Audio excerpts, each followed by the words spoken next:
Hi. How are you doing? Good?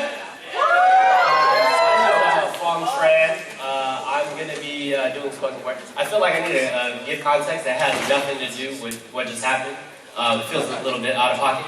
But yeah, I feel bad because you moved all this furniture for no reason because I just need to sit in front. How we doing? Make some noise, you Vietnamese in the house. You know, it's a Vietnamese function where there's more people than there are chairs, and like a lot of people are standing in the back. It's like basically okay. Stand back, okay, all right. So I'm gonna do a spoken word piece. Is that okay with y'all? Yeah! So, the way spoken word works is that you all need to give me as much affirmation and in the poem, during the poem, as much as possible for it to actually be good or to be decent. What's that? Got you! Oh, you got me?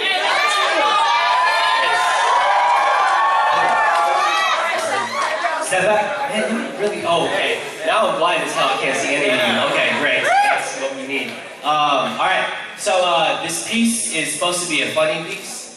So what happens during a funny poem? You laugh. You laugh. Otherwise, it's really awkward. Okay. So please just laugh. Just help me out, because otherwise, this is really awkward. Okay. So, but yeah, like, do you know kind of other words you do to affirm the poet? Like. Yeah, okay. Let's all practice this snapping right now. Okay, if you relate to something, if it made sense to your experience, just snap. Anything else? I feel that. You feel that? Yeah, okay, that's cool too. My go-to sound is always, You know what I'm saying? Like I related that, You know, like you just had a bowl of pho, like, right? Like, that, whatever you want to do, just do it. It will help me in the poem. Are we good with that? Yeah. So otherwise, if you have a good sound, say word. If you have a good sound, say what's up. If you have a good sound, say hey.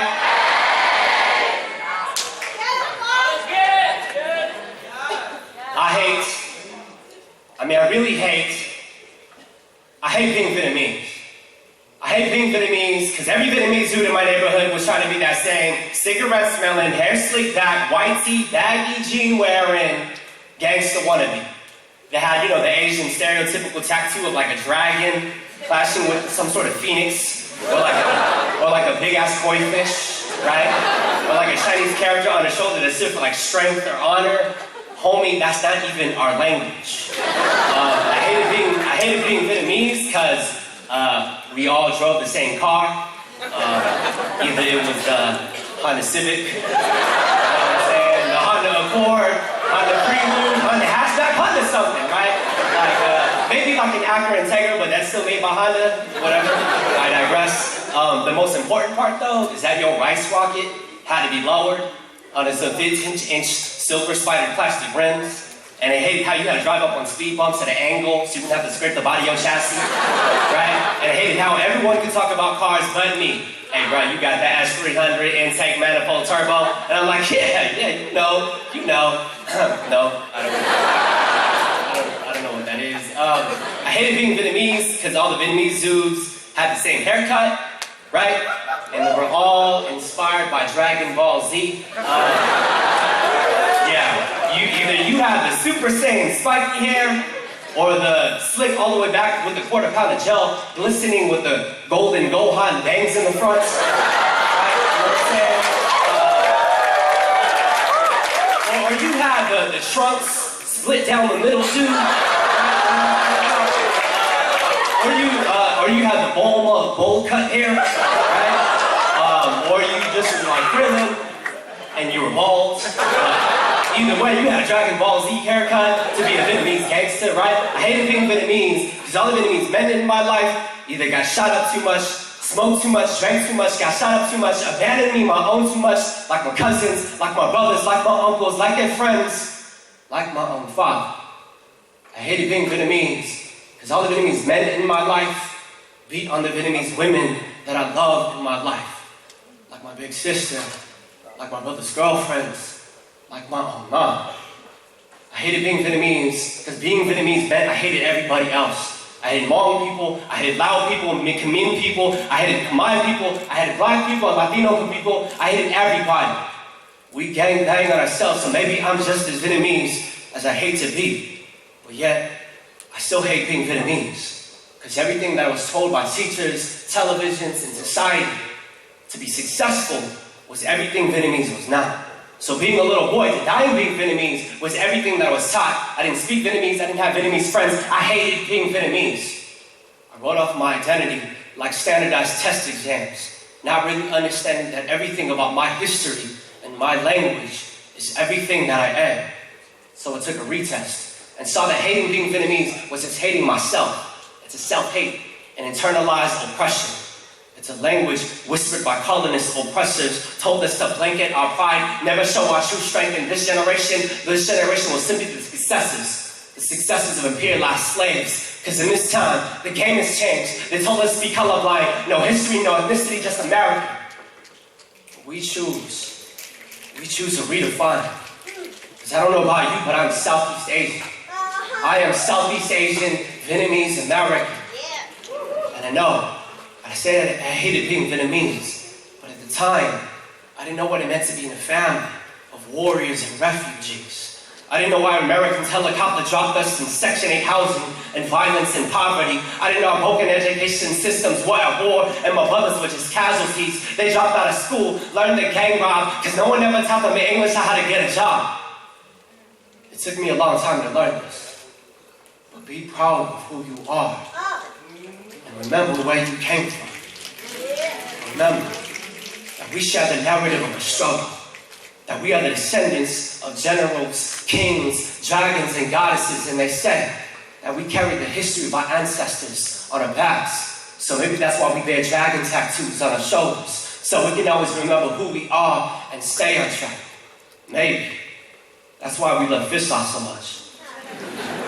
Old, aged, fermented fish, or the spicy salad stings of jungle decorated papaya, or the beautiful concoctions of curry and coconut milk and kapun. We leave legendary legacies off the simple utterance of our breath.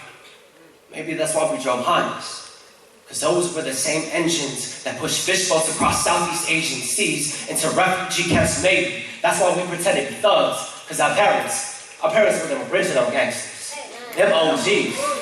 While we pretend to strap guns, they strap farm cities and mall knives and turfs while sunbeam rice plantations. Southeast Asian moms had the power to heal all, and the healing power was called Tiger Bomb. Vietnamese folks, we had Yao Sun, right? You know, like you cured like everything, like headache, stomach ache, heartache, right? Diarrhea, toe fungus, gingivitis. It cured everything, right?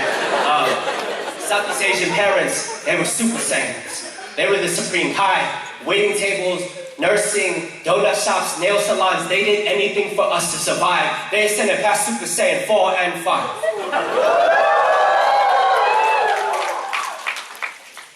My Vietnamese brothers and sisters, as you all go on to your own Goku journeys, in search of your own 7 Dragon Balls, remember that we will accomplish all that our families have sacrificed for us to do, as long as you remember never ever hate who you are and embrace your legacy. We will finally be able to grant our families their one wish.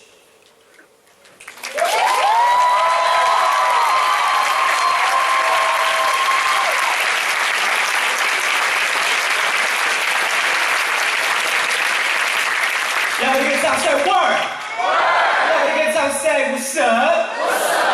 Y'all have a good time, this is the 2015 version. Y'all have a good time, say yes. Alright y'all, it's been a complete honor to be here. I just had one poem, and so I wanted to share that with you all. This is my last day here at the conference. I would love the opportunity to meet every single one of you all. Who was in the workshop today? In my workshop? Thank you all for the narratives that you all shared today. You have been incredible inspirations to me. And I hope you continue to write. I hope you continue to share your story. If there's anything that you step away from this conference, is that our narratives are vital, are necessary, and we need to speak them every single day, right? We are crucial for our families, for our communities. And so I hope you all walk away empowered through this entire process. And so if you all don't get a chance to meet me, I have a really official website. It's called fongtranpoetry.tumblr.com. So thank you so much. Have a good night, y'all.